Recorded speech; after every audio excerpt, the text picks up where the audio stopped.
Good evening, ladies and gentlemen. Thank you for being with us. Call this meeting to order.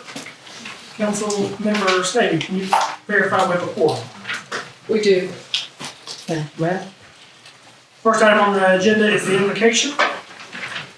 Pastor Chad, tell us. Would you provide the invocation, please, sir? I would be honored to. Mayor, Council. Let's pray. God, we love you. Thank you for our ability to come to you and petition you, and that you hear us and are active in that, even in a room, a setting like this. God, that we can come before you. Tonight I pray for a sense of unity. I pray that we would have the opportunity to show grace and camaraderie to each other, because we all want the best for our city, our town, citizens that live and call this home. So God, I pray as discussion happens and ideas get thrown out and petitions get made to this council, God, I pray that we would remember that you show us grace first, and we get the opportunity to show that same grace to each other. Because I think that's all what we want to live in, grace and peace. And God, I pray that we get to demonstrate that tonight under your power, under your authority. Can't do it by ourselves, but we need your help. So we ask that you would help us do that. We love you and we thank you for what you're going to do. In Jesus' name, amen. Thank you, sir. Dr. Parker, would you lead the pledge, please, sir? I pledge allegiance to the flag of the United States of America and to the republic for which it stands, one nation, under God, indivisible, with liberty and justice for all.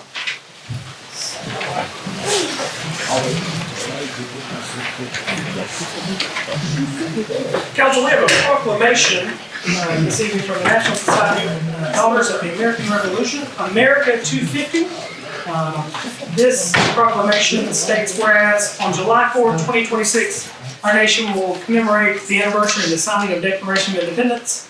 And whereas from the 250th anniversary of the Boston Tea Party in 2023 until the 250th anniversary of the signing of the Treaty of Paris in 2033, daughters are celebrating our nation's rich history and diversity of experience by honoring all men and women who achieved American independence. These patriots believed in the noble cause of liberty, fought valiantly to establish a new nation, and now therefore be it resolved that I, Kirk Bradfield, by virtue of the authority vested in me as mayor for the City of Jasper, commend this commemoration to all of our Pickens County residents and city residents.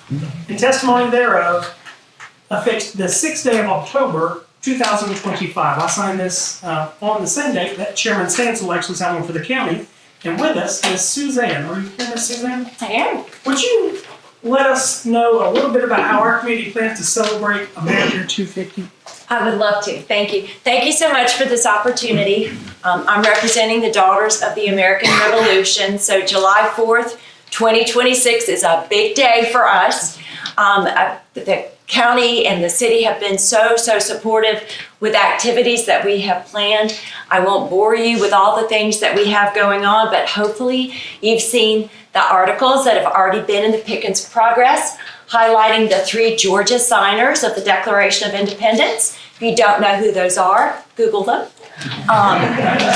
We also, I'm trying to look at my notes here, we've actually formed a committee from a variety of organizations within the county, and we're excited about that. Of course, the Lions Club is front and center because of Independence Day. They have a lot of wonderful things planned for the week of independence, all the way from a concert to, I hope it's okay for me to say, we're going to have a Jasper Has Talent contest, which is going to be a lot of fun. There's going to be music, there's going to be fireworks that week. We're also going to have activities leading up to that. We're going to have banners, we're going to have flags.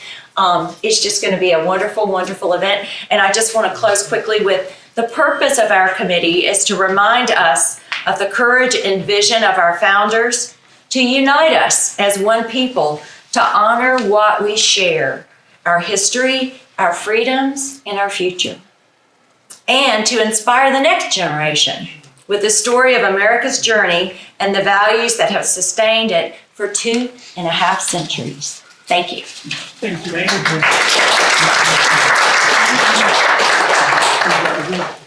Council, you have listed a presentation for Public Safety Employees of the Year as recognized at the annual Public Safety Appreciation Dinner. I am happy to announce in the council meeting that the Police Officer of the Year was Mr. Bobby Hornsby, and the Firefighter Paramedic of the Year was Montana Teems. These individuals were recognized at the recent dinner hosted by the City of Jasper and Rotary Club. Both of them are unable to be with us this evening. Either they are working or they had previous commitments. So we honor both of them and thank them for their service. At this time, you have an agenda before you that was previously distributed. I'm going to yield the floor for a motion for adoption. Make a motion that we adopt the agenda as is. Motion, do I have a second? Second. I have a motion and a second. Any discussion, council? All in favor? Aye. Opposed, same. Thank you, council. Next item up is our public comment section. The guidelines for the public comment section are the mayor will announce the public comment section of the agenda. This is not an unlimited forum. The individual making the comment must be physically present, state their name and address. Comments are limited to city matters. Comments are limited to 3 minutes per person. The mayor does have the right to extend time. No personal attacks or unwarranted accusations. The mayor or presiding officer has the right to end the comment or comments due to violations of rules or length of the agenda. The individual commenting can only exercise their public comment section of the meeting once a meeting. No individual can allocate or transfer their time for comment to another person. No inappropriate language, signs, or images. And public comment period is limited to a total of 30 minutes. This evening on the public comment sign-up sheet, I have Miss Elisa Dix, 282 Confederate Avenue. Yes, ma'am. Hi. I hope I said your name correct. It's Elisa. close enough. I get all kinds, so Yes, ma'am. it's Alicia Dix. Thank you. Good evening, Mayor and City Council. Thank you for the opportunity to speak this evening. Again, my name is Alicia Dix. I'm president of Onyx. Onyx owns 282 Confederate Avenue. Onyx is our family-owned business. It was started by my father-in-law in 1990, and we've worked hard to keep it growing since then. We're proud to say that a fourth of our 80 employees live in Jasper, and this community has supported our company for a very long time, and it means a great deal to us. By the grace of God, our business made it through the extremely difficult years in 2020 and 2021, and we thought the most challenging times were behind us. But with rapid costs, it created new pressures for us, and in April of 2024, just to keep our doors open, we had to lay off 1/3 of our workforce, and we had to cut all unnecessary expenses. We had already vacated 282 Confederate to consolidate into one location for those cost-saving purposes, and maintaining water service at our vacant site just wasn't an option for us. We had 3 properties located there. We were able to sell one of them in December of 2024, and another one we sold in April of this year, both with no issue. We didn't realize there was a moratorium in effect, and the moratorium is preventing our family business from selling a multi-million or $1.2 million property. The historical usage of that site is pretty significant on the water service. Since it was built in 2005, it was a powder coating operation, and that's part of what we had housed there. We had since removed all of the powder coating equipment from that location, and it is no longer intended to be used for that purpose. Our buyer is a very small fabrication business, privately owned, one person, and their usage of water would be a very small fraction of the historical usage of the site. So my request tonight, respectfully, is to allow temporary reconnection so that we can complete the inspection for the buyer for the legal sale of the property. But beyond that, the temporary reconnection, the buyer will also need ongoing access to water. And as I stated, they would use just a fraction of the water that had historically been used at that site. This is not a new tap or new development. The property has long-standing service back to 2005, and the connection was part of the system load that would have been used before the moratorium was adopted. We fully respect the intent behind the moratorium and the city's responsibility to protect the capacity for residents and businesses. Our hope is simply to find a path that allows an existing, previously served property to complete a sale that matters both deeply to our family and to the new business owner. So thank you again for your time and consideration. I appreciate your time. Thank you, Amy. Next on the public comment sign sheet, I have Mr. Parrish Lowry. Thank you, Mayor, Yes, sir. Council, good evening. My name is Parrish Lowry, 360 West Church Street. Tonight, I'm here as Chair of the Downtown Development Authority. And on behalf of the authority, I just want to thank Councilwoman Snavy and Councilman Proctor for your service to our community, to our city, to our DDA, and the support that you've given us over these years. We're very grateful and just wanted to recognize that tonight. Thank you so much. Thank you. Thank you, sir.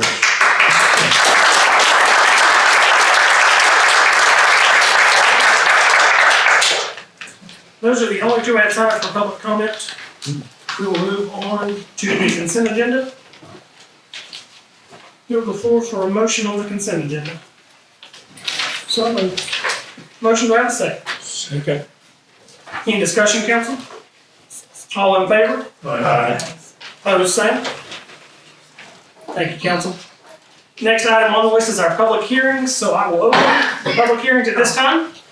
The first is a request by applicant David Shouse of Rainy Day Development, the owner of approximately 6.07 acres. And it looks like that request is 1725 feet west of southwest corner of West Church Street, Highway 515 South, parcel 041062 to de-annex from the City of Jasper and annex into Pickens County for future commercial development under Pickens County Highway Business Zoning. At this time, is the applicant present? I see you, sir. Would you like to make any comments? I guess so. Yes, sir. Oh, you're good. I got caught off guard at the planning and zoning meeting. I know I had to speak there, and I'm still lethargic from all the turkeys. Hope everybody had a good Thanksgiving. I want to start really first and foremost by thanking Alex and Elizabeth with the City of Jasper. I think sometimes that as developers, investors, stakeholders, when we come in, we ask things, we get told things we don't like, or it's not possible. And they're just the messengers, they're not their monsters. So they're always cordial, they're always helpful, and they do everything in their power to help us along the way. So as I told planning and zoning, instead of asking for a de-annexation, I should be asking for an annexation. I actually own 25 additional acres around this parcel now. It was only, I think, 14 when I started with the de-annexation process. I did buy the southwest parcel from the Reeves family last week. We all plan for retirement. I think everyone in this room can say they're planning for retirement in their elder years. You know, I've been planning this for 6-7 years. I've been working on trying to do something with this property. I knew it was in the right place. I knew it was best used for commercial. The fruit's bearing now. It's time for me to do something with it. And whether it's years back or wherever the disconnect ends, the lack of planning or the lack of capacity or whatever has put this pause on my retirement, because the pause in the city on getting permits and being able to develop land that I've invested, I think about $4.2 million, and this is just the raw cost of this land so far. And not only is it my retirement, but because of the economics or the economy right now, my retirement's actually, instead of going up, is declining because we're in this economic downfall. So I decided a few months ago, after talking to some engineers and stuff, I came to the city. I asked if I could get, do anything. The answer was no. I have previously asked, and not this, some of the people in charge now, if I could do septic. I was told no, which that's borderline to me, kind of constitutional taking, telling me I can't do anything when I have right to highest and best. So with all these no's, I had no choice but to go outside of these outside engineers, and they came back and said, hey, we can design your package sewer system, we can get you through. I think I have like 9 water meters on the property right now, something like that I can reuse. I understand I'm in your distribution area and would still have to come and ask for that water usage. But I have to move on. I have to do something. I can't keep paying taxes on property and for services that I thought was there, it's not there when I need it. And to me, and I could be wrong, other people's retirements continue in the area. They're allowed to build, they're allowed to put their townhouses up, they're allowed to put their grocery stores up. But the guys that paid for all of this, our capacity was taken. And I know you couldn't foresee that David Shouse was ready to develop, and he hadn't put his, I get it, but at some point, there has to be some kind of common sense to it, even to the fact that when I came in and asked to start applying for my de-annexation, instead of being asked, what are you going to do with the property? What is your plans? What can we do to sit down and figure out what could get you by until we have capacity? I was just told that we control your water. And that's not really, that sealed it right there for me. Instead of saying, hey, let me put one building up. Let me put a nice, that's what we're planning retail up front. Let me put a nice retail and then I can wait another year. At least I'm getting some kind of income out of it. So that's my reason for asking for the de-annexation. One thing that, I do point out going back to what sealed it, when you seal the deal like that, is, and I know I've heard you, Mayor, talk about that, some of the projects you want to do cost more money, we're having to limit them, but also by not thinking about this common sense approach of how we can work together, that's a $30 million, I think the numbers came in today, it's $31 million almost spent building this out. $31 million of tax that the city's not going to get. And when we couple on with, I know a year and a half ago, I tried to bring in the workforce apartments. That was, we won't get into it, but that's another $14 million. So some of us are out here trying to do good projects, but because of this pause, we have no choice but to move on with our lives. It's not being addictive, it's not being the bad guy. It's just that we got to move on with our lives, and we can't keep paying all these taxes and stuff and not getting a return. Thank you. Yes, sir. Right. This time on this item, I'll ask staff to present. Well, Good evening, Mayor, members of the council. So the first item that we have before you is this de-annexation request by applicant and property owner David Shouse of Rainy Day Development. Mr. Shouse is seeking to de-annex approximately 6.07 acres located a little over a quarter-mile west of the southwest corner of Highway 53 or West Church Street and Highway 515. So the subject property is approximately 6 acres in size and is currently zoned City of Jasper C2 General Commercial. As you can see on the aerial here, the subject property is not developed, so it is not currently served by city utilities. However, as Mr. Shouse mentioned, it is worth noting that the property will remain within the city's water service delivery area, even if it is de-annexed. Mr. Shouse does intend to develop the property in the coming years under Pickens County Highway Business Zoning, which is essentially the equivalent of the City of Jasper zoning that the property has now. And Mr. Shouse owns adjoining properties as part of the Rainy Day development that are located immediately adjacent to the subject property that are within county jurisdiction. They need to have the same jurisdictional control in order to allow for a cohesive development project to move forward, hence Mr. Shouse's de-annexation request. So this is a map depicting the existing city and county boundaries. As you can see, de-annexation of the subject property will not result in the creation of a city island. The applicant's parcels, if they are assembled in the future, will remain contiguous with both the city and the county. This also means that the properties may be eligible for future de-annexation if it is sought in accordance with state statute. So given that the city does not have criteria for de-annexation and that the de-annexation is being requested in accordance with state statutes, staff recommends approval of the de-annexation request. The city's planning commission also recommended unanimous approval of the request. The Pickens County Board of Commissioners voted to accept the parcel upon de-annexation at their formal meeting on November 17th. And again, it's worth noting that re-annexation, if it's sought in the future, would be required to be in accordance with state statutes with respect to continuity as well as the mandatory state waiting period. And then finally, given that this is a de-annexation from the city, staff did not recommend any conditions of approval. However, if it were to be re-annexed in the future, staff could evaluate adding conditions if the suspension or other items were still in place at that time. So with that concludes my presentation, and I would be happy to answer any questions. Thank you. Council, any questions of staff? Hearing none, I will ask if there's anyone in the public that would like to speak on item 1. Hearing none, I'll move on to item 2. Item 2 under public hearings, request by applicant Dave Terry of Gateway Commercial, the owner of approximately 2.22 acres, zone flood development located at 319 Mountain Boulevard South, parcel 053D080001, for a special use permit to allow for a drive-through restaurant on the property. Is the applicant present with us? Yes, sir. Would you like to say anything about this?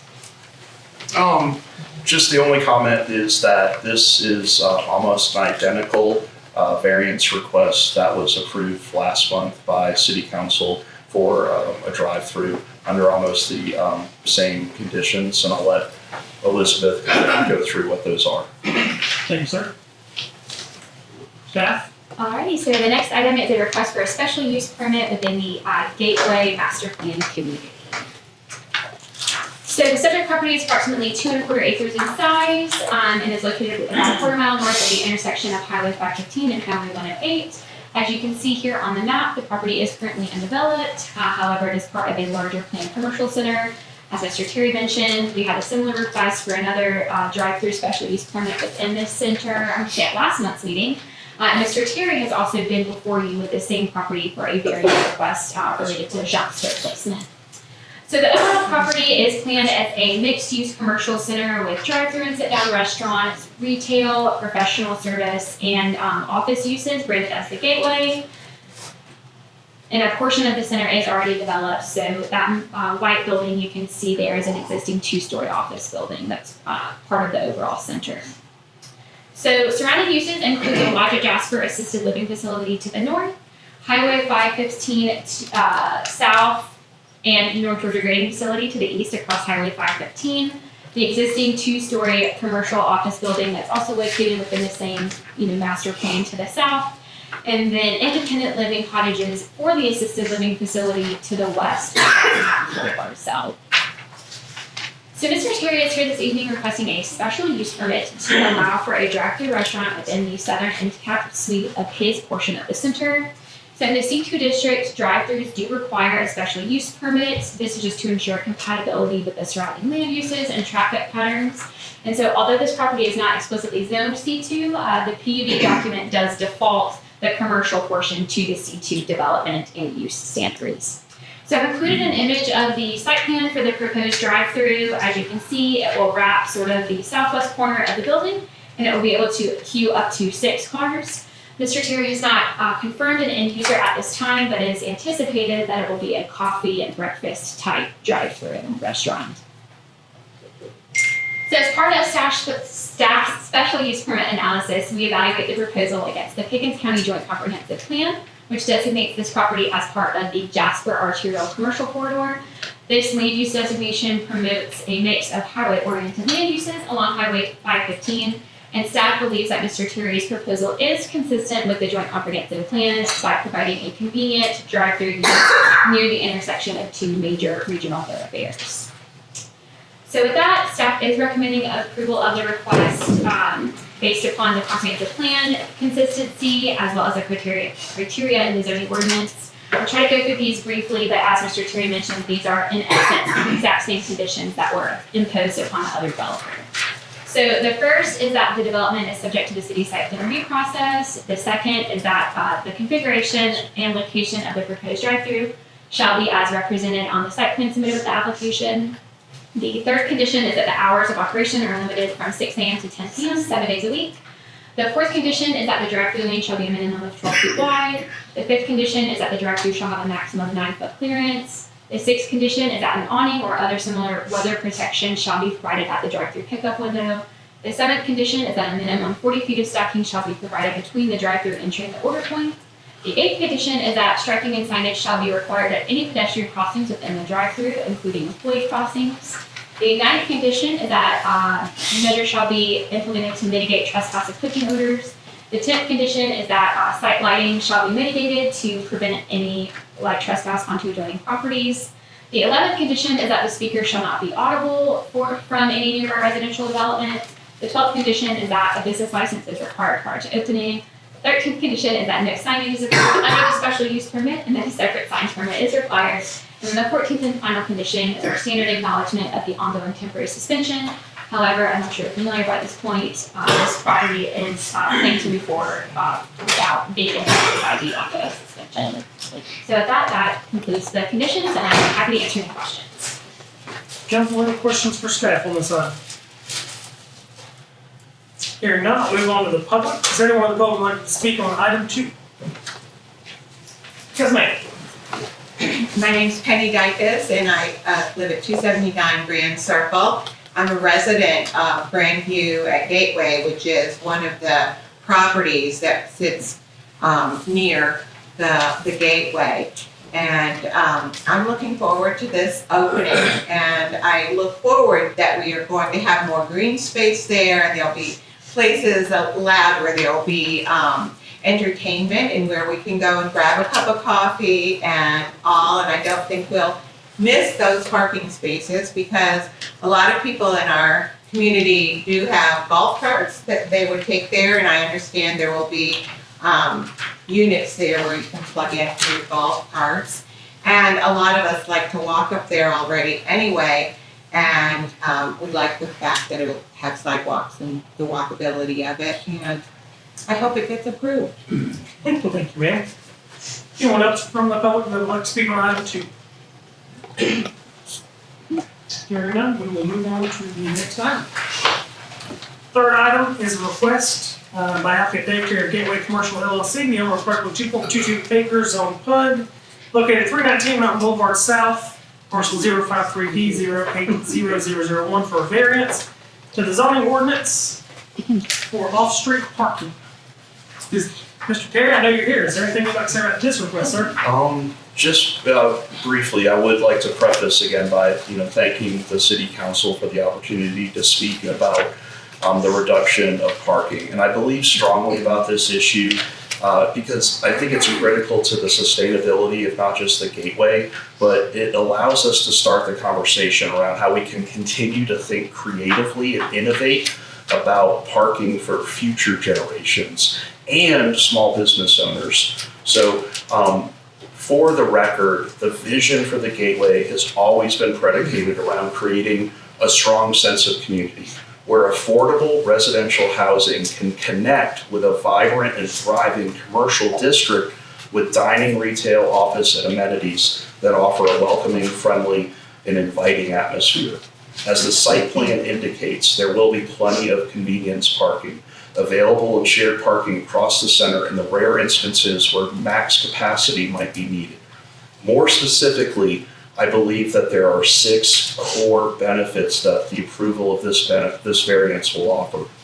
1, a more walkable environment that promotes a more active lifestyle for the entire mixed-use community. 2, less asphalt and more green space allows for an opportunity to be more creative with the landscape design and beautifying the area, including a courtyard space that can host pop-up events, live music, and other forms of family entertainment. 3, less asphalt will create a more environmentally friendly approach for things like stormwater runoff and drainage. 4, by reducing the parking count, we help create a more unique and vibrant destination and a local Jasper-based experience versus a sea of asphalt and similar design that is in traditional strip malls in almost every other town. 5, we promote collaboration and shared parking between the entire development, so each set of buildings and outdoor areas has a cohesive vibe. There will be no fences separating the parking lots. Finally, firmly believe that this encourages more alternative forms of transportation other than cars. It lets us think about people who would be coming over to the center on a golf cart or a bicycle or walking a dog. This also will include rideshare zones where employees or customers may want to be dropped off and not utilize a parking space. So again, I thank you for the opportunity and happy to answer any questions. Thank you, sir. Council, any questions of the X? This time, we'll turn it over to staff. All right, Mayor Council, so I'm going to go ahead and skip over the site introductions. This is the same property from the prior special use permit request. But Mr. Terry is here requesting a variance to reduce the required parking from 127 spaces to 108 spaces. This is based on a gross leasable area of 25,400 square feet. So just to give you a bit of context, the city standard is that for a planned commercial center, that the applicant would provide 5 spaces per 1,000 square feet of leasable area. The proposed ratio with Mr. Terry's reduction will fall at approximately 5 spaces per 1,175 square feet of leasable area. Mr. Terry is in process with the other developers within the center to work on a shared parking agreement that is 99% complete. And a copy of this draft was provided to city staff for review, and staff felt that it was consistent, with the expectations for shared parking across the center that is non-exclusive to any particular owner or tenant. So this is the master site plan for the overall center. A total of 232 spaces will be provided across the center. The existing 2-story office building already has 40 spaces that will be available during evening peak times. And then the southernmost development parcel, it's going to be providing 84 spaces, which is actually 24 more spaces than are required by city regulations. So you've got the office building in the middle, that's only going to really be used, 8 to 5, and then the southernmost development parcel is over parks. So that's what benefit Mr. Terry's request. So when we evaluate a variance request, we look to the criteria in section 94-210 of our zoning ordinance. There are 5 criteria that we evaluate. The first is that exceptional conditions pertain to the particular property in question because of its size, shape, or topography. Staff feels that this is met as the subject property was platted with the understanding that this would be a vibrant commercial mixed-use development that has shared parking. Because of this, less lot area was dedicated to contemplate all parking being provided on site. The second criteria is that application of the ordinance to the property would result in an unnecessary hardship. Staff feels that this is met as the subject property was platted within a mixed-use commercial center that is already partially developed. The third criteria is that the exceptional conditions are peculiar to the particular property involved. Staff believes that this is met as the subject property in one of the first, if not the first, horizontal mixed-use developments within the city. The fourth criteria is that exceptional conditions are not the result of actions of the property owner. Staff believes this is met as a plat and shared parking were envisioned and ultimately created by the master developer. And then criteria number 5 is that relief, if granted, would not cause substantial detriment to the public good, nor impair the purposes of our zoning ordinance. Staff believes that this is met based on the mix of uses within the center. It's anticipated that the overall development will be able to accommodate peak parking demand based on proposed mix of uses that's being completed. So that staff recommends approval of the variance request, subject to conditions. The Planning Commission also recommended unanimous approval of the request, consistent with staff's recommendation. The first condition is that site plan review is required. The second condition is that a minimum of 108 parking spaces shall be provided on site as represented with the application, and that no parking shall be allowed on any private streets within the development, and that no parking signs shall be installed along Mountain Boulevard South to discourage any on-street parking. The third condition is that parking spaces shall not be reserved for specific tenants or their employees, and that a maximum of 5 spaces may be reserved for takeout and pickup or other brief site visits. And then the fourth condition is that the developer shall enter into a shared parking agreement that shall run with the land in perpetuity prior to site plan approval. So that concludes my presentation, and I'd be happy to answer your questions. Thank you, ma'am. Council, any questions of staff? Thank you. Hearing none, I will ask if there's anyone in the public that would like to speak on item number 3. Yes, sir. Name's Craig Bryans. I live at 209 Grand Circle, part of the active over 55 community. And tonight I'll pledge to abstain from driving my car to pick up my coffee and donuts. Thank you, sir. Anyone else from the public that would like to speak on this matter? Hearing none, we'll move on to item number 4. Request on behalf of Jimmy Kent Holdings LLC, the owner of 1.14 acres on C2, general commercial at 279 Confederate Avenue, parcel 030D096109 for a special use permit to allow for manufacturing establishment involving mechanical or chemical conversion of raw material into semi-finished or finished product cabinet manufacturing. Is the applicant present with us this evening? Yes, sir. Hello everyone, I'm usually not able to speak so when I see so many people, but I just would like to thank Miss Elizabeth. She was really helpful. She is helping us like for a long term already. And I mean, our company work with the different states. We actually work in all the states in America. And we do a lot of different hotels, rebranding, remodeling, building new ones. And I will say that this city, it's one of the best cities what I used to work with because they really understand, they really talk to us actually. Usually nobody do that, but when I'm coming, nobody says, oh, just go there, but she really talks to us, so that's I like it. And I cannot say too many things, I will let her speak, but I would like to thank everybody who's here and maybe join our journey.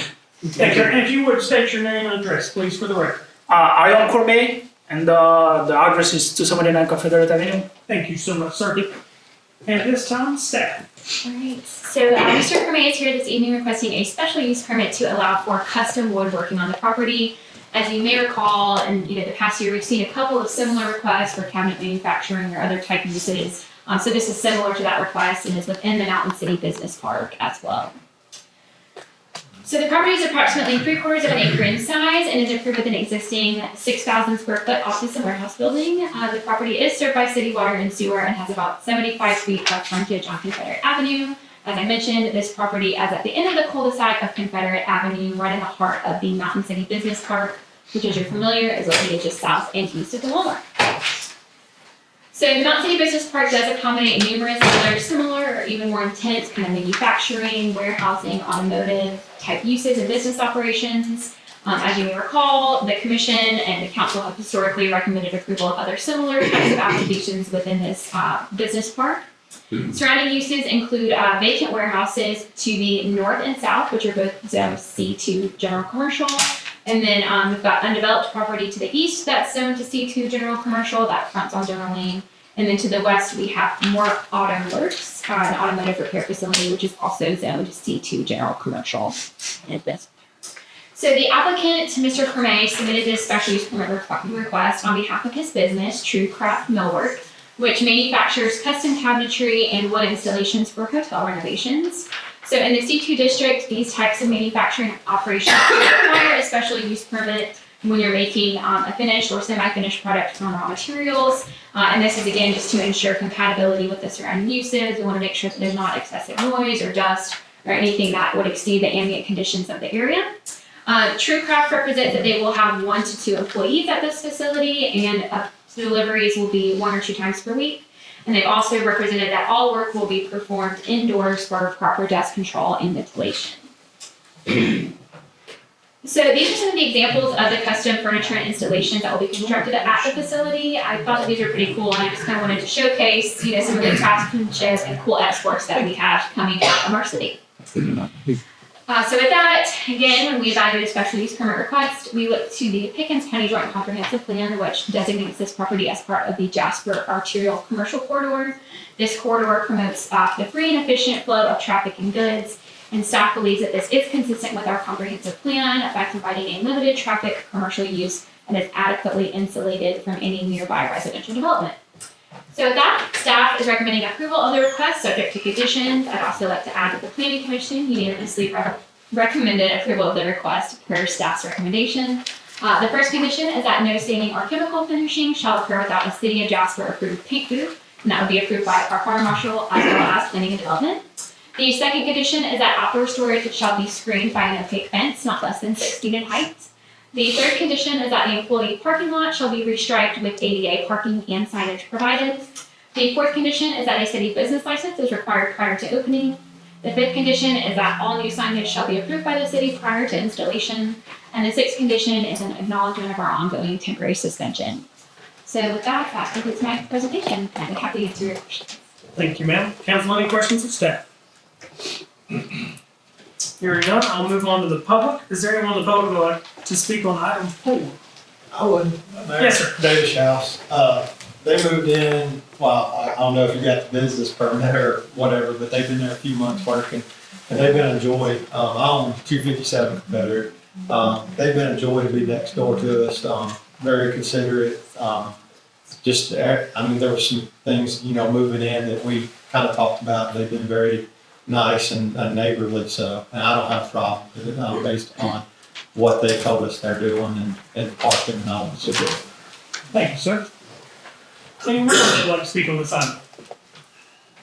When you have your neighbor speak up for you. Hearing no other public comments, there are no other items in our public hearing.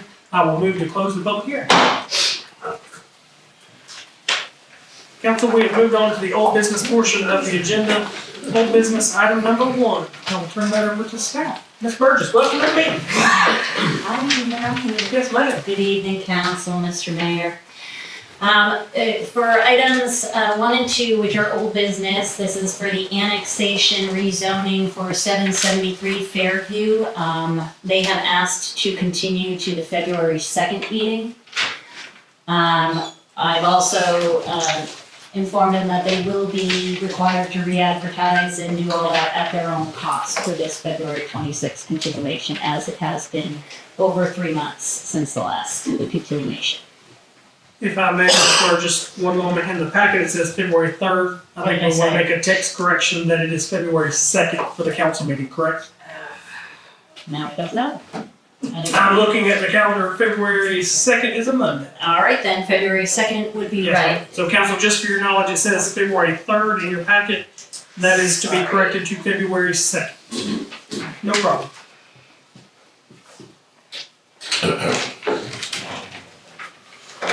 All right, and those are those items 1 and 2. Thank you, ma'am.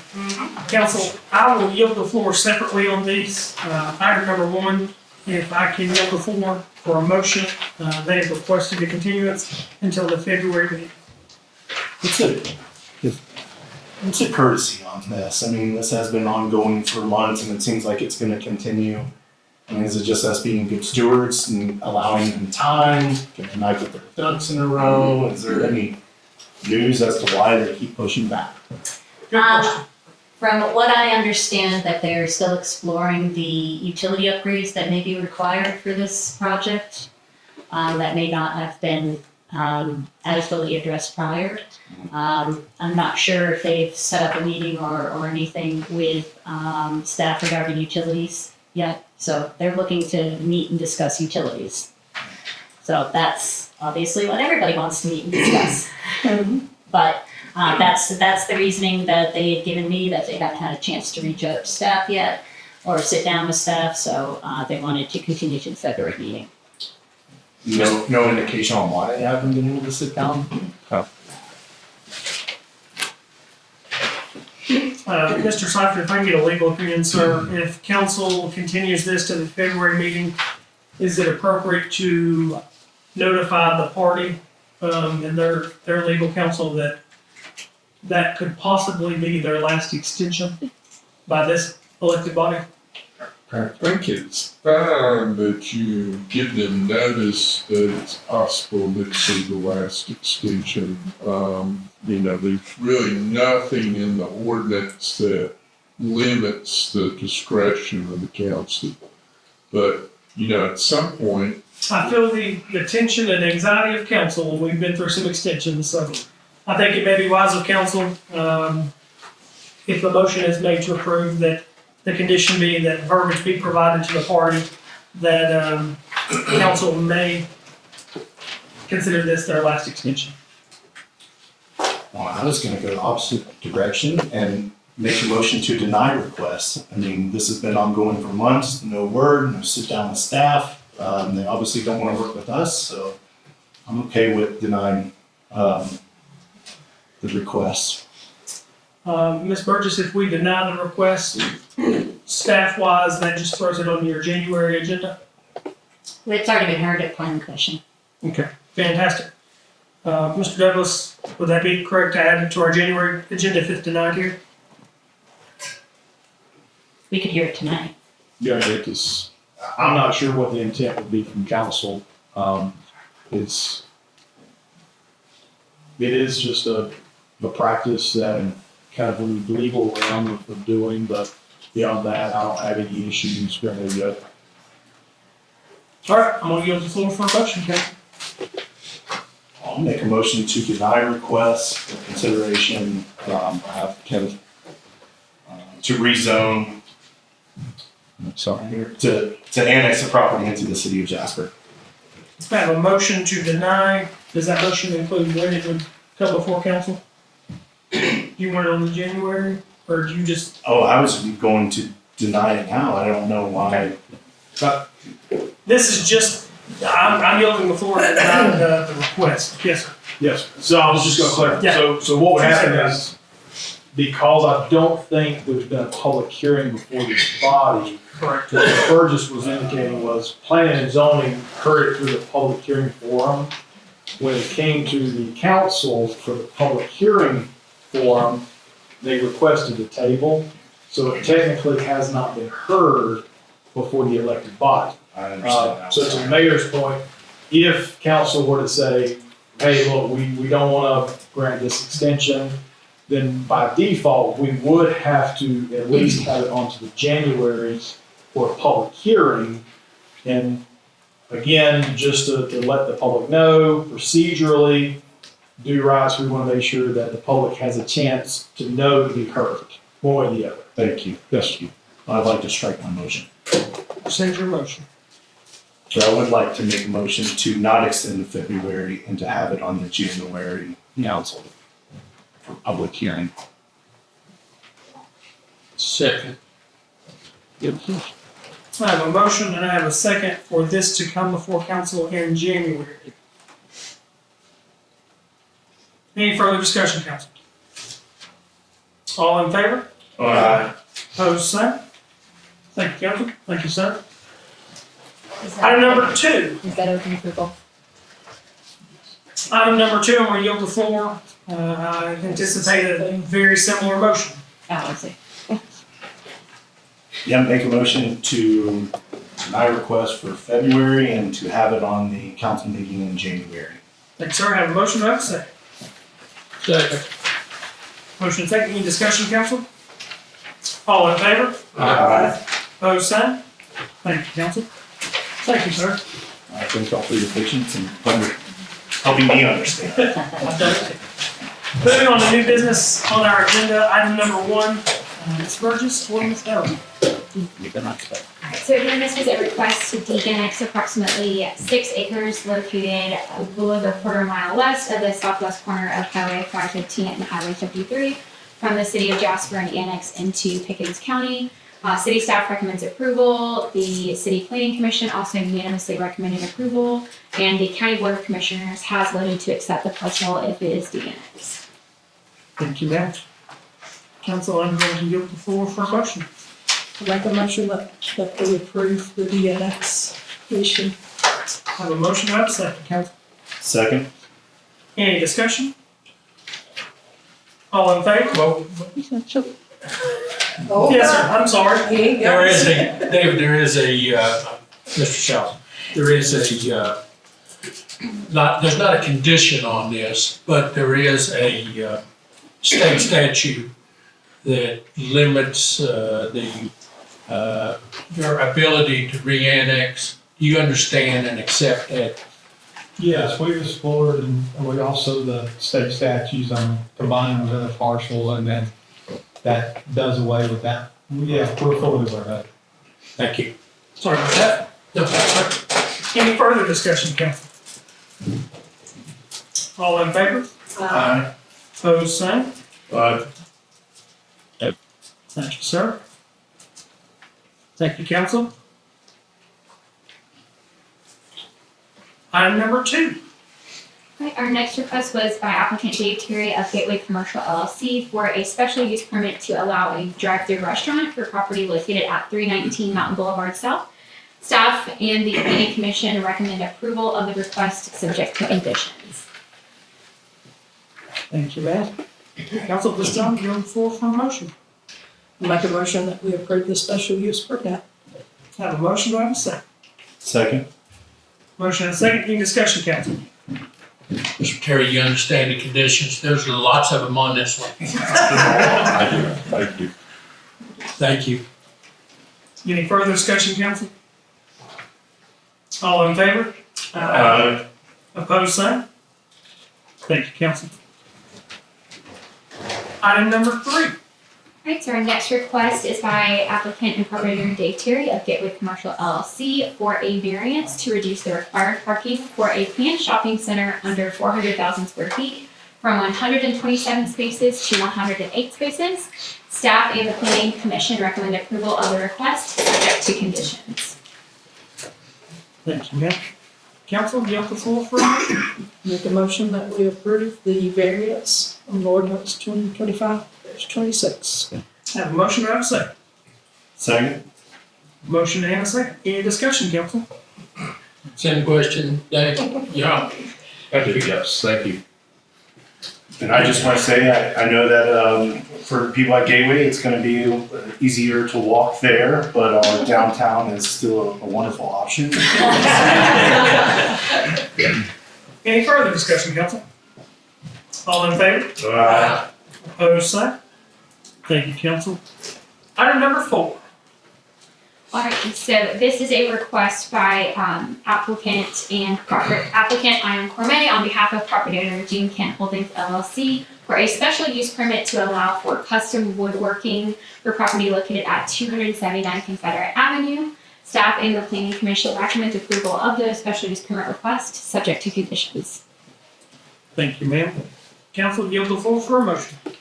Make a motion to approve ordinance 2025-27 special use permit. Thank you, ma'am. Have a motion, do I have a second? Second. Have a motion and a second, any discussion, council? You understand and accept the conditions? Yes, I told him. Thank you. And curious, how many employees do you have? Now at the moment we have 2 only. 2. There is more automatizations. Yeah. No need. Council, any further discussion? All in favor? Opposed, same? Thank you, council. Item number 5. Thank you, ma'am.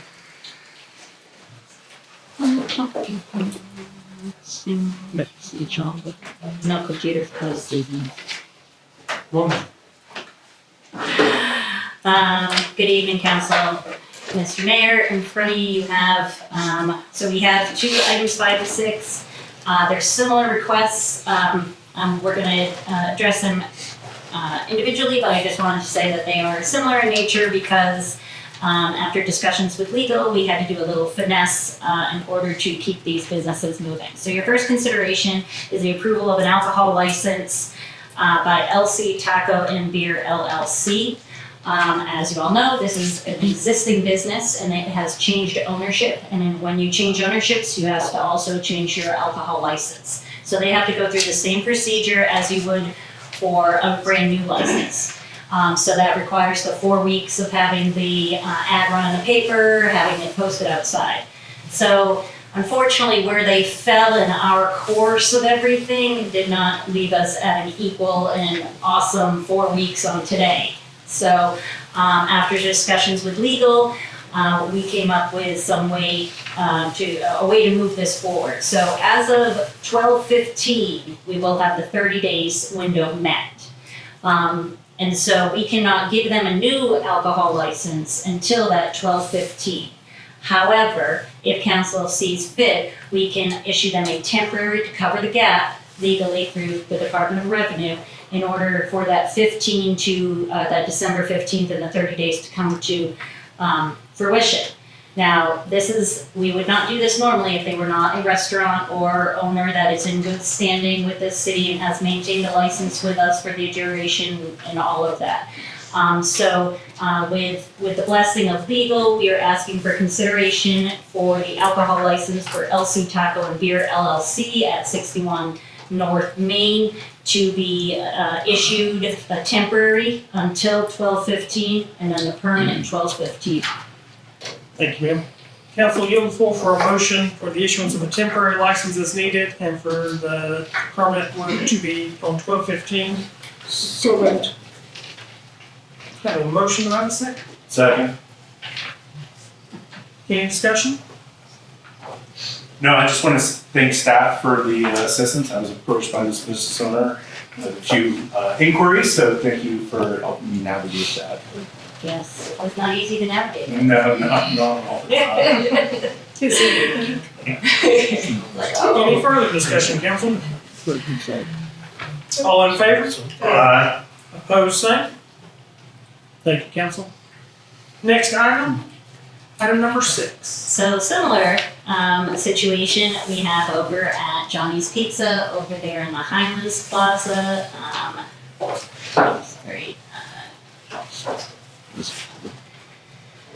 All right. Daniel Daly on behalf of Johnny's Jasper Inc. Also same situation. They sold the business, carrying the license over. So they got their sign up a little bit faster, so we're looking at 12/11 for their temporary, so we give them an 11-day temporary in order to keep them legit, and then afterwards they get the full alcohol license. Again, they have to go through the background check, they have to do the advertising, all of those things. Again, if they were not a restaurant in good standing, we would not offer this olive branch, but they are a restaurant in good standing, and therefore we have finagle our way into this in order to keep them open during our holiday season. I appreciate that. Thank you, ma'am. Council, yield the floor for a motion for a temporary license to be issued by city until the date of 12/11 when the more permanent one can be issued. So moved. Have a motion, do I have a second? Second. Any discussion, council? All in favor? Aye. Opposed, same? Thank you, council. Item number 7, consideration and approval of resolution 2025-13. Ms. Williams, welcome. Right, 2 favorite things. Yes, ma'am. So, good evening, Mayor and Council. As you all may recall, on November 20th, during a public hearing, staff presented to you the 2026 proposed operating and capital budgets. The proposed budget has been available to any interested parties in the lobby at City Hall or on our website. Tonight, staff is just requesting for the adoption of our 2026 operating and capital budget. Thank you, ma'am. Ms. Goldner or Mrs. Douglas, anything to add to that? Fantastic. Finance and Administrative Committee do recommend the approval of this budget. Fantastic. Council, I'm going to yield the floor for a motion. Make a motion that we approve the budget. 26. I'll second that one. Motion and a second. Any discussion, council? I have one. We were approached during this budget process by a lot of our veteran organizations, and one thing I would like us to look at is to donate money to one of the organizations. I was thinking the VFW, the Veterans of Foreign Wars, because they are newly established. They're trying to get roots in the community. We did the fundraiser with the DEA Soup Bean Festival a month ago now, but just wanted to look at offering them $1,000 for next year, and don't know whether that would be coming from our fund balance or if it would, we would need to look at reallocating amounts that we already giving to other organizations. So I believe at this point it would come from fund balance as the source. I certainly wouldn't deduct from another organization. I would suggest that we look at that after the first of the year. Right now, we're adopting a budget, and there's going to be opportunities. perfect. Thank you. Well, now you got a plug in your ear. There you go. Thank you. Any further discussion, council? All in favor? Aye. Opposed, sir? Thank you, council. Item number 8. Ms. Williams. Thank you, Mayor and Council. The next favorite topic, it's that time of year again for auditors. So you'll find in your packet the auditor engagement letter from Rushton & Company. They usually, this is a yearly audit. for several years now. So for the 2025 audit, there has been an increase of roughly $2,000 from the 2024 audit year. And there will also be an additional cost because we'll have to have another single audit because we have the funds that we receive. Tonight, staff is just requesting the approval to continue with Rushton and Company as our auditors. Thank you, ma'am. Council, I'm going to the floor for a motion on the auditor engagement letter from Rushton and Company. Make a motion that we approve the auditor engagement letter from Rushton. Chocolate. Let's have a motion, do I have a second? Second. Any discussion, council? All in favor? Opposed, same? Thank you, council. Thank you. I would like to say, Dr. Proctor and Ms. Ann, thank y'all so much. It's been a pleasure working with y'all over all these years. Thank you, Liz. Thank you. Thank you, ma'am. Item number 9, consideration approval of municipal prosecuting attorney agreement. Council, in your packet, you have that agreement present. It is up for renewal at this time. Yes. Give the floor for a motion.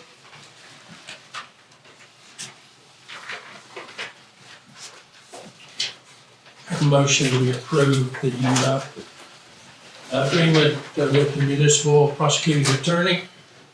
Got a motion, do I have a second? Second. Motion and a second. Any discussion, council? All in favor? Opposed, say. Thank you, council. Item number 10, consideration approval of municipal public defender agreement. Very similar to the prosecuting attorney. This is going to be a public defender. And council, just so you're aware, I know that you have a prosecuting attorney, and now I'm coming with a public defender agreement. The judge agreement is different. State law dictates it's every 2 years, so these are every year. And this is in your packet. I will yield the floor for a motion. Make a motion that we approve the public defender agreement. I have a motion, do I have a second? Second. Motion and a second. Any discussion, council? All in favor? Opposed, same. Thank you. Item number 11, consideration approval of legal services agreement as provided in your packet. We are very satisfied and we have wonderful legal counsel. I would ask, yield the floor for a motion and ask that you consider approval of this agreement. Make a motion that we approve the,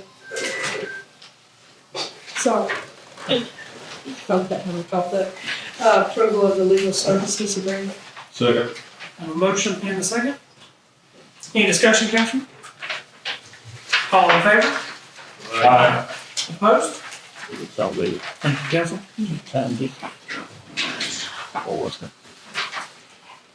Item number 12, consideration approval of agreement with One Source Counseling to provide EAP services. Ms. Waters, welcome to the meeting, ma'am. Yes, Mayor Council, thank you so much. This is an agreement that we've had to help support our employees on mental health. It has various different phases of it, whether it's mental health, financial wellness, maybe varying degrees of grief and stages of that. We have had employees. We do not know who, they do not tell us any details on that, but it provides them a benefit to be able to reach out to a counselor and talk to someone. They do tell us if it's been utilized. It has been utilized this past year. This was our first year with it. I have had employees of their own choice come to me and tell me that they really appreciate the benefit, and it's been very helpful to them because the benefit goes not only to the employee themselves, but their family in the household, to be able to assist them both from child to adult. So we're asking that you consider renewing this agreement. Thank you, ma'am. Council, yield the floor for a motion. Make a motion that we approve the agreement with One Source Counseling to provide the EAP. Have a motion, do I have a second? Second. Motion and a second. Any discussion, council? All in favor? Opposed, say. Thank you, council. Item number 13, consideration of resolution 2025-14. Mr. Douglas, welcome. Mr. Mayor, council, this is one of those items that we do have to put before you, even though the voters last month did vote affirmatively for the continuation of the county-wide SPLOST, and because they also voted the citywide for the authorization for you all to issue general obligation debt to be backed by SPLOST funding. So although it was a referendum that the voters affirmed, procedurally we do have to seek approval authorization through the resolution that we would then turn over to the bond council. In talking with Mr. Siphon, we would also need to, kind of in the same motion of sorts, ask for, authorization, approval, legal services contract validation of the GO bond. So essentially, just as a reminder to council and to the community, the way that the SPLOST funds are collected, it's monthly. However, we would not get any real sizable amounts banked until about a year. Our 12% of the total SPLOST over 5 years would account for about $7 million or so. So it would take about a year to get about 1.4 million. And obviously when a water project may be in the $2 to $3 million range, we would go years without being able to have funding. So the GO bond does enable us to get about 75% upfront. So what would happen is if we were projected to get 7.3 million, the bond issuance would be about 5.6. The debt service from 27 to 2031 would be about $1 million to $1.2 million per year. So you're not maxing out your total estimated collections.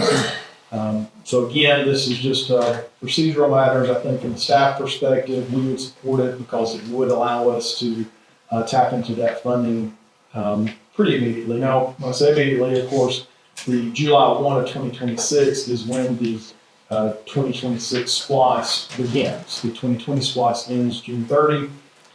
So we do have a ways to go, but I know the county has, I believe, authorized this, and we're kind of piggybacking off their bond council. So that's it. Thank you, sir. And you need the motion to include the legal services. Yes. Yeah. All right. Council, yield the floor for a motion on resolution 2025-14 and to include all legal services needed. So moved. I have a motion, do I have a second? Second. Any discussion, council? All in favor? Aye. Opposed, same. Thank you, council. Item number 14, consideration of request from Jasper Crossing Out Parcel Lot 11 and 12 for payment in lieu. Ms. Burgess, welcome back. Good evening. I think that's just my go-to. I have to say good evening every time. In your packet, you will find a request made by the Credit Union of Georgia to do the payment in lieu versus the installation of the sidewalks. They are claiming lack of connectivity and topographical challenges. As you can see by the picture provided in your packet, it is flat out there and there is no topographical challenges. If they have to level the site, they have to level the site for the project, parking lot as well. Panda Express and the First Mountain Liquor Store have installed sidewalks on their sites. So this is for your consideration. Sorry. Panda Express and First Mountain Liquor have installed sidewalks. Okay. So, when people say it's a sidewalk to nowhere, it eventually gets somewhere. Great. Thank you. And at the cost of the developer. Thank you. Council, consideration of this request, whether we allow them to do in lieu of sidewalk or we mandate their sidewalks. Make a motion to deny the in lieu of sidewalks and or make them put in sidewalks. Second. Have a motion and a second. Council, any discussion? All in favor? Aye. Opposed, sir? Thank you. Thank you, council. Item number 15, consideration of on-demand construction services. Mr. Douglas. Thank you, Mr. Mayor and Council. You may recall that we had actually talked about this, I believe, last month or sometime in October in terms of putting out a request for proposal. Not to add layers of bureaucracy, but there are certain rules and regulations that we have to follow at the local level. We have a procurement policy, purchasing policy that we just renewed Rushton and Company, and believe it or not, They don't really take too kindly for rogue staff to just go out and do what we want to do. So even though Lindsay wants to be accommodating, she has to make sure that there's no negative dings on the audit each year. So we try to adhere to the purchasing policy, procurement policy. So our top end before we go to bid is $50,000 for a project. So anything up to that point, you all don't have to see. Things are getting more and more expensive. You'll recall earlier this year, we were trying to do some stormwater work. We went out the traditional ways when we got some estimates that exceeded $50,000. We tried to go out for some bids and $250,000 for one project. Again, we're trying to create some sort of model that can assist us with trying to get things done.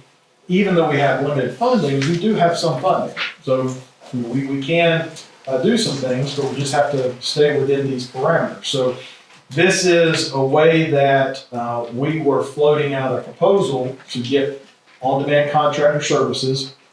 There are state contracts out there where entities use. We decided to petition, since we're kind of out of the metro area, for something more localized. Similarly to 2023, we began the on-demand engineering architectural services. This is very similar to where we just float out. So we floated out there. We received 2 proposals today. Staff met with the committee and very, very pleased to report that we got 2 separate proposals. They are not necessarily competing. So that's always a good thing. So similar to what Ms. Goldner had presented to you all in 23, we ended up, I think it was about 10, Kim? Yes, 10 engineering and 6 architectural. Yeah, so what that means is on demand is you essentially say, hey, look, here are some proposals we've received. We want to enter into these conditional contracts with this entity because we find value that if we need services, we can reach out to them to legally circumvent certain policies and procedures. So this is a good testament to the fact that we're asking for consideration. I think the committee, if they have anything to say, I think they're pleased with both proposals. T-Stanco Incorporated put in their kind of this broad-based, generalized, a la carte water, sewer, et cetera. And then we got another one.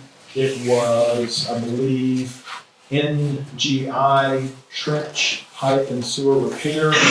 This is a more specialized, singular type service that we don't necessarily have an immediate need, but it could come in play that if we're working with the on-demand contractors and either they're busy or something that, hey, look, this is not something that we're specialized in, we can at least go to this entity. So we would be asking for consideration to enter in conditional contracts with T-Stanco Inc. for on-demand construction services, as well as NGI Trench Pipe Sewer Repair Inc. Again, this is one of those that we're not even remotely concerned that there's going to be some competing interest, so that's why we're asking for this consideration. Thank you, sir. Council, any questions of staff? Do we have a set price on them, or just is it a? What they did, so the fortunate part of this, similarly to other on-demand, they give you unit pricing. T-Stanco, if it was a competing, and I don't mind saying this, if this was a competing heads-to-head, they would score better because they have a more innovative financing methodology that would score better than the others. So it comes into innovation of payment options as well as unit pricings that are set. Okay. Thank you. Council, any other questions of staff? Yield the floor for a motion. This one is discussed in the Enterprise Committee, and we recommend it be approved, and I'll make the motion. Thank you. Second. I have a motion and a second. Any discussion, council? All in favor? Opposed, same.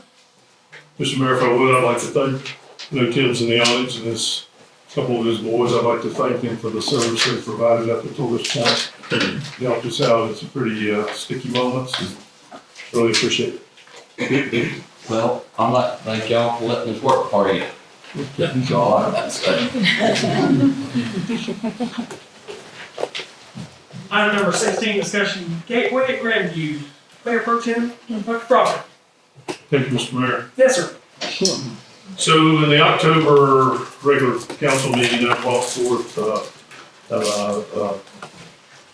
some questions for staff about the situation that had developed at Grandview at Gateway, or Gateway at Grandview. Grandview at Gateway, sir. About their roads and their common properties as well.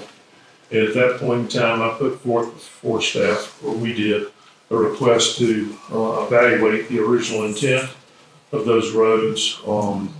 And since that time, I've been in contact with Peter Cherish, their president of their homeowners association, on many times. And we've kept up with the progress that's been made. We've discovered that indeed it appears that the intent of the roads was originally to be public roads. And there has been some concern about the possibility of those roads being inherited by their homeowners association and them having to care for those roads themselves. So I'd like to ask Peter to step forth and kind of give us a summary of, from our perspective, it looks like indeed they were public roads, at least intended to be so. And now that they've been built and constructed and appear to be sound roads, I'd like to, as soon as feasible, us consider taking those roads on. But I think Peter may have some insight on not only the legal parameters of what's going on with respect to the takeover of their common properties, but he also may have some engineering comments and other things that may be a benefit to council. So. And Mr. Peter, before you do, I'd like to say thank you. You are an individual who remains engaged with us at the city. Communication is consistently flowing, and so I appreciate that. Coming from an HOA standpoint, you being the leader and being the voice, so thank you. Yes, sir. Thank you. The floor is yours. Yes, sir. Thank you very much. Yes, Dr. Parker and Snavy, Brandon Hanna all been heavily engaged with us, and we really appreciate it. Referring to the condition of the roads, we hired Ray Engineering to do a capital reserve study. The capital reserve study helps us plan, but they also inspect. These are professional engineers in the civil engineering realm who help us plan for any capital reserve needs in the future, and that's how we build our budget. They certify that the roads are properly paved, they're all in good condition, they're properly crowned in many places. And I do want to point out that our community has no through traffic whatsoever. We have probably about a quarter mile of roads. We are primarily a retired group of people in there with a few people that commute once in a while. Yes, we do have many golf cart owners who would love to drive over to the commercial property nearby, but we also enjoy downtown very much. The developer still owns the roads, and this was a delay caused by not having a survey in place in order to identify the parameters of the common property and turn it over to us. We had not been working well with the developer recently. We met with Mr. Craig Meffert. He took over the process. He's helped us move things forward. We're very appreciative of it. Myself and another committee appointed by the current board, the board changed, of course, midstream, but we maintained the same committee to work with Mr. Meffert to get this happen. On Tuesday last week, we had a meeting with Mr. Meffert. He said he's going to transfer the common property as soon as possible, and he admitted the lack of a survey was what was holding it up. We will own it very soon. This is, the common property also held up us completely taking over the HOA. We officially took over the HOA in October of 2023, but the way our bylaws are written, and since Mr. Meffert's company is still a declarant of our covenants, we've been unable to change covenants, those things, but all these things are coming together at the same time. We we have already given Mr. Mefford the quitclaim deeds and also the termination of declarant rights. So we completely have our HOA in our hands. We've been managing it for the last 2 years anyway. But the transfer of the property will happen absolutely as soon as Mr. Mefford calls me back again and comes down and executes the quitclaim deeds, and it'll be ours. It'll only be owned by the HOA. We're prepared. I've been in contact with your tax person in order to arrange for paying our taxes in February. That'll come from the HOA and our county taxes as well. So we've done plenty of homework, and with all of your help, which I really appreciate, we've gotten to this point. Thank you, sir. Yes, sir. Thank you.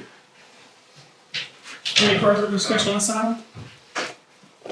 Well, since they don't own the roads, I guess there's no action they could take at the present time. But I would, part of my suggestion on bringing this on the agenda was formalize these conversations rather than just suggestions come out of committee. So I look forward to this moving forward on post days once the ownership is established and we can take action. I trust Mr. Peter to stay in contact. Yes, sir. One thing I'll ask, could the engineering be shared with our planning? Absolutely, and I'm sorry I left that part out. I will send you tomorrow a copy of the engineering report. As far as cores, they were done on the curbs and everything and certified prior to the development being fully completed. But all the other details you're looking for as far as the condition of our sidewalks and everything else, I have to also say, Mr. Mefford, we gave them a list of things to repair in the community. One of them is a curb situation and at a point where there is a stormwater drain system and the sidewalk has buckled. He has absolutely, ever since we first spoke, gone through the complete list of everything that needed repaired, including a very significant storm drain outflow structure, which they've already repaired. And the curb will be next. So we are working together very closely. He is diligent in getting these things done as he wants to transfer it as soon as he possibly can. Thank you, sir. Council, moving on to item number 17, discussion hotel motel tax. Mr. Hill. Yes, there. So, hotel motel, we currently are at a 6%, and I am trying to advocate to move up to an 8%. This has to go to the floor in February, March timeframe. And so I wanted to see if we can get a motion together or have a discussion about raising that from 6 to 8%. This doesn't affect homeowners or people visiting our downtown, but just the hotel motel and the Airbnbs, the VRBOs out in the world. We are one of the only cities that are behind the times when it comes to this rate, and so that's what I have. I know Amber Lee from the Chamber is also here, and we've been having some good conversations today and running some numbers. We're not going to be affected that much, but every little bit helps, and so wanted to advocate for this. Mr. Seifert, do you have any input on the process? I'd have to look at it, Mayor. You know, that statute is an interesting statute. It runs about 20, 30 pages, so I'll just have to look at it. Okay. We'll report on that in the new year, come January. Okay. I think we'll have time to get it, if you make a motion and get everything teed up then, to get it to the floor to vote on. I think we'll have to talk to our state rep first. State rep. Yeah, for Jasper's. That he's going to carry it. Yes. Yeah, thank you, Mr. Mayor. Mr. Hannah brought this up to staff, and clearly I think there's been this narrative that's been ongoing. And I think just wanted to keep you all apprised that, you know, we will be consulting with legal and with reaching out to our state rep. I know how things get out and about, and I just wanted to make it known that at this moment, this is our taking direction from the elected body to do our due diligence. The process that I would be familiar with, not this specific, but anytime you have local legislation, you have to get the buy-in from your local delegation, or in this case, a state rep, and then they would run it through their committee. It's kind of a sidebar to the normal legislative process to where it's not really debated in so much if the community's supporting it, city, county, your local legislator. Most of the time, it's just go through. And what I advised Mr. Hannah was they usually either put in a July 1 or January of the next year for implementation. But I know how the new year comes with, organizational business.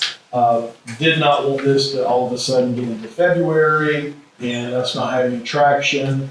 And then we missed the opportunity to drop the piece. So it would be my expectation that we would give updates at least in January meeting or work session of, hey, here's the meeting we had, or here's the meeting that's scheduled. And at that point, Mr. Siphon can say, hey, here's the working with the judicial, that we're good to go. Ms. Everett, I don't mean to call you out so quickly, but if you're here with the chamber, do you have any comments you'd like to make on this? I ran numbers a few years ago when Sonny and I talked about going from 6% to 8%. And I ran numbers again today on 24 and 25. The percentage the chamber receives would drop 16%. It would go from 66 2/3 to 50%. But the increase of that 2% would make up for the 16% loss, the 2% increase in hotel motel tax. So we would not receive any more, but we would not lose any between if it goes from 6 to 8. Now, if it goes to 7, we would. But we would not lose any if it goes to 8. So, All things stay equal. as everyone stated, I think it was in June of 2023 when we were talking about this. As a matter of fact, Lindsay and Kirk and I met with Tyler Renagle, who used to be a hotel motel tax, but the new person. It actually went through our committee, and we recommended moving it forward. We were awaiting Mr. Douglas's arrival. It kind of was one of the things that at least got slated to him.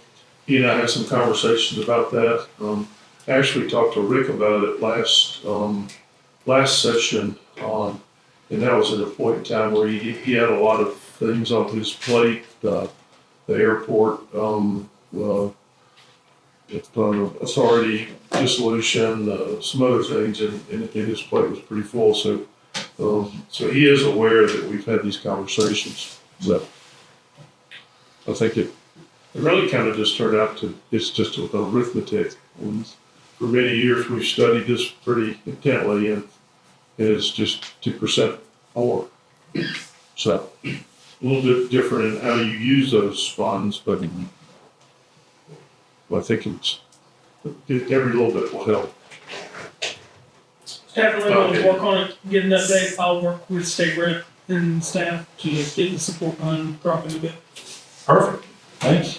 No action needed at this time, Council. Moving on into the committee report updates. The first committee I have is Development of Local Infrastructure. Hey, Parrish, you want to hang out with us? Parrish. Can you hang out with us for just a Yes, bit? of course. Thanks, sir. No,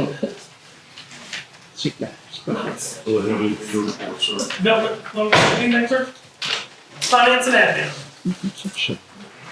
Thank you for adopting the budget, and thanks staff and finance for preparing it. Again, I say, no one understands the amount of work that goes into that. Thank you. Enterprise? Yes, sir. Now, Parks and Properties. Yes, sir. So we have one thing on the docket, and you really challenged us to meet here the past month. We were able to make that happen. Yes. And this is in regards to Doris Wigginton Park.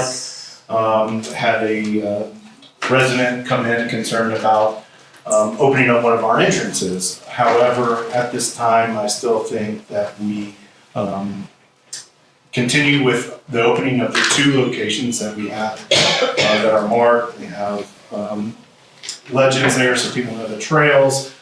The other two locations that are on, I'm out the road there. So you've got One Recovery and you've got Hood. Hood Road. The entrance is there. When I first came on the council and I was going around to all the different parks, trash has always been left out at one of the parking lots, so to keep it closed would just make it better, so it's not a dumping ground. And then the other spot is constantly tore up by people going in there and practicing the art of doing donuts in their vehicles. So we also think it's best to keep those closed. Both those entrances that are open though, there are bathrooms and so forth, so I think it's the best bet just to continue on with those two. Thank you, sir. Thank you. I can move forward with that with the citizen. Anything further for Parks and Properties? Nothing else. Public safety. Yes, we just attended Station 14 post cutting, so just great to see the facility in person. It's a real value add to our community, leveraging SPLOST to make it happen. So excited for our guys to be able to set up shop there and better serve the south end of Jasper. And then something else that came up during our committee when we met last week was the very high frequency network for the radios. Unfortunately, at this time, I just don't think it's possible due to cost. It is very expensive. And so hopefully we can figure out some kind of planning to be able to provide that communication piece for these guys. Is it committee's recommendation that that be pushed to council or not at this time? Not at this time. Thank you, sir. Anything further from public safety? City manager comments. Thank you, Mr. Mayor, council. So last month, we kind of highlighted some of the stuff in anticipation of not waiting until the very last meeting to do that. So if you lost your sheet, we'll be more than happy to resupply you with it. Because I know you kind of like to look at that every night just to kind of get a feel for all the stuff we delivered. But I would like to sincerely thank you all for the 2026 budget. I thank y'all for continuing to move forward in that manner. This being December 1, it is important for us as we kind of wind this year down with the team. We've got one more parade, so just want to kind of, at this point, recharge, make sure everything's good. Looking forward to a wonderful 2026. Also, just want to thank Dr. Proctor and Ms. Ann for y'all's service, y'all's friendships. Y'all kind of entrusted me in 2019 to kind of take the lead. I will get emotional. I think that's pretty evident that I will. So I'm going to reserve the remainder of my time to the mayor, but just wanted to sincerely thank y'all for all that y'all have done and will continue to do. And with that, I yield the floor. Ms. Kim, anything to add to that? I will also extend my thanks to both Dr. Proctor and to Ms. Ann. We have thrown some wild and crazy stuff at y'all over the years, and so I appreciate both of you for being willing to listen to our crazy ideas, to our crazy requests, being willing to consider, and for the most part, the willingness to say yes. And so thank you for that. We will miss working with you. Thank you, ma'am. Thank you. Thank you, Tim. Council, city council comments. I'm not sure who wants to go first. Mr. Hammond?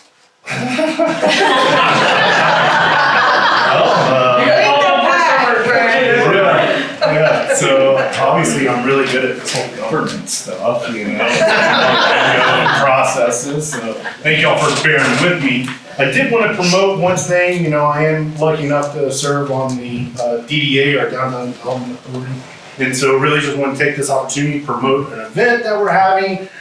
First off, Snowman Stroll is happening the same evening, so we partnered with them. County's helping us out. We've got a golf cart to provide transportation between downtown, which will have shop by candlelight, and you can get to special holiday deals. There's going to be carolers, so it's just going to be a fun time. Invite all you Gateway Grandview and join us. But really looking forward to it, and think it's a great opportunity just to get out and support our local businesses who seem to be struggling. So every little bit helps. Outside of that, I think I've learned now here over the past month, thanks to Brandon Douglas, on how to leverage this city council comments, and instead of having a line item for hotel, motel, or roads, or anything else, that I can start advocating here. So I don't have anything else left in my back pockets to try and promote right now. I do think it's great, the things that you went through tonight, so thank you all for your patience with me. And it's been an honor to learn a lot. And just great. And when I first came on, extended an olive branch to help me get situated and ready for the next 4 years of my life, and something that I'm trying to extend to the new oncomers. So something I'll cherish, and very grateful for our friendship. And of course, Dr. Proctor, it only took us, a year and a half to communicate. But we got it down, and it's been a pleasure to just sit here next to you for the past 2 years. And knowing that this isn't the end of our journey, and still expect you to be value added, a thought partner, and someone to help me serve our community. So, thank you. Thank you, sir. Councilman? I would like to thank the members that are leaving the council, and I challenge each of them to stay involved with the community. And laughs, because that was an immediate comment I made to her after the election. But thank you, and please stay involved. I think we'll reach out already, so are you giving my phone number out or what? I'll plead the fifth on that. Anything else, sir? Well, you had a whole lot to it, but I will tell you, it's been an honor and a pleasure to see the sacrifices both these people made for the city of Jasper, and the amount of passion they put into the job. Whatever I can say is they both fought for what they thought was right, and what was best for the city. I can't actually elect the guys. They've been awesome, good people to work.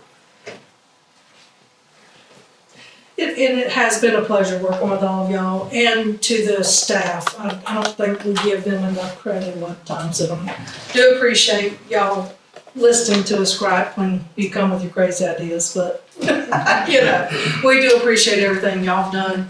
And people don't know what a hard job that y'all have been the last several years, and I think Emmy's over there like, we know, we understand, we're sorry, but we do appreciate all of y'all. I mean, from the budget all the way to planning and zoning, and y'all have to do day to day and everything. We do appreciate it. It's helped us along the way, so thank y'all for everything. Thank you, Dan. It's been a tremendous honor and a immeasurable privilege to serve the city of Jasper. This team has accomplished tremendous things. If you sit through one of our meetings now, and this was a long meeting, but the organization and the things that we accomplished in each meeting compared to when I started 9 years ago is incomparable.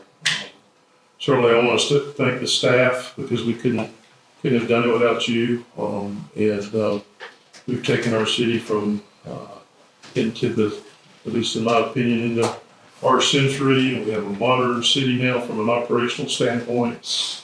And I will continue to pray and do what I can to help this city, and for the citizens of Jasper and y'all, in the love of my Lord. I don't know what I would do. So thank y'all all very much.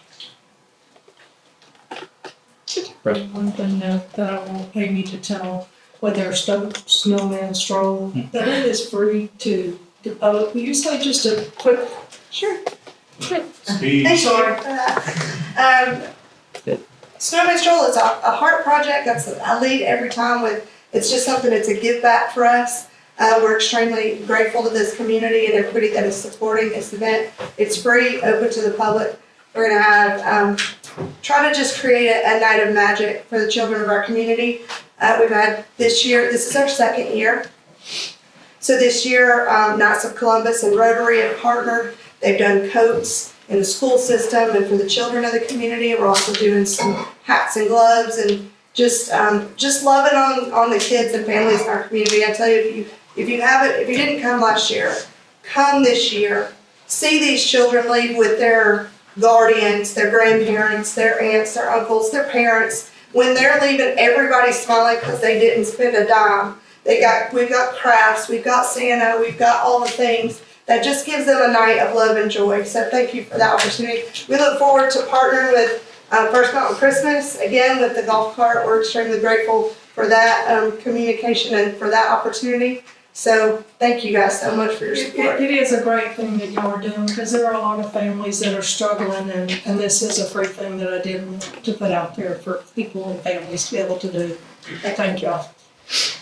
Thank you, Council. Any further comments of Council? Move on to Mayor comments. Thank you, Council, for the items moved on tonight. Thank you for the committee updates. I'm also thankful for the public that is with us. I joined council in 2018, and at that time, the mayor and all the council members I had a connection to at some point, some way or the other. And it is an honor to serve with everyone as mayor and as council member previously. But I look at the past and where we've come from and my connections with individuals on council. And Mr. Hanna, you mentioned it. We grow our relationships with the time that we spend together because the general public doesn't understand how much time we really are together. We are together a lot, and we are together at good times, and we are together in terrible times. And we get up here and we make the best of what we can on behalf of our community. And Dr. Proctor, as you mentioned, we have a restructured government. We as a city made some decisions and some moves to align ourselves with best practices. And that was a good move. Our city has benefited from that from day one. We have professional staff from top to bottom. And the people that serve our community every day are trustworthy, they're honest, they're dependable. And it's because of this body that we have that. We have true leaders. And we came on years ago, we're not wishy-washy on some things. But your families, though, also serve. And I asked if Mr. John was here, the Raging Cajun. He's at home taking care of a grandbaby. Miss Karen, you're here. I want to thank you because you serve also. You have given time and energy. You have shared Dr. Proctor with us for all these years. With Mr. John, he has shared you with us for all these years. In our entire community. Happy to. People often don't recognize what the families of those elected do. Sure. I oftentimes give the example at 8:30 at night, my daughter goes to bed. I will not see her tonight. You both have given time away from your family to serve our community, and I thank you for that. It's not just the council that you serve on, though. When you look at how you got here, that's what really impresses us. Sure. Neither one of you were born in Jasper. Both of you chose Jasper.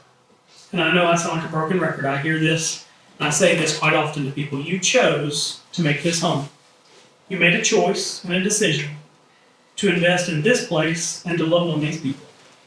And Dr. Proctor, whether it was caring for them as a physician, as you did my wife when she was a small child, or it was children on Teems at JYSA, you cared and loved on other people. You continue to serve, and this is not goodbye.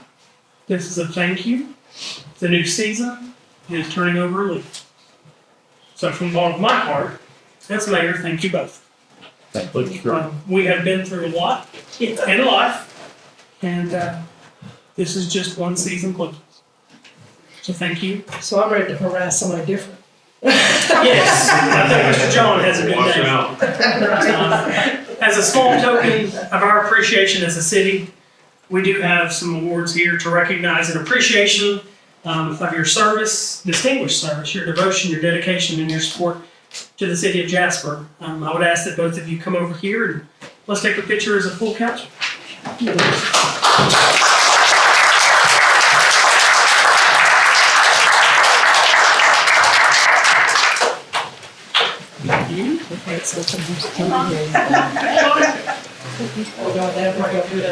Stand up here.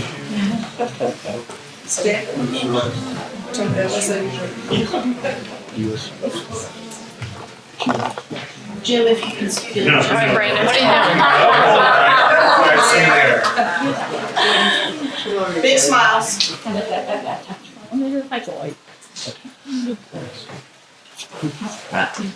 Thank y'all very much. Appreciate it. Not now.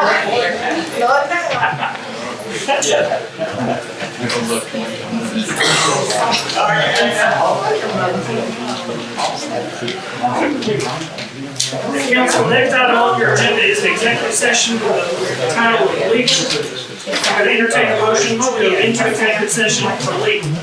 So moved. I have a motion and a second. Any discussion? All in favor? Aye. Opposed, same. We are in executive session for legal.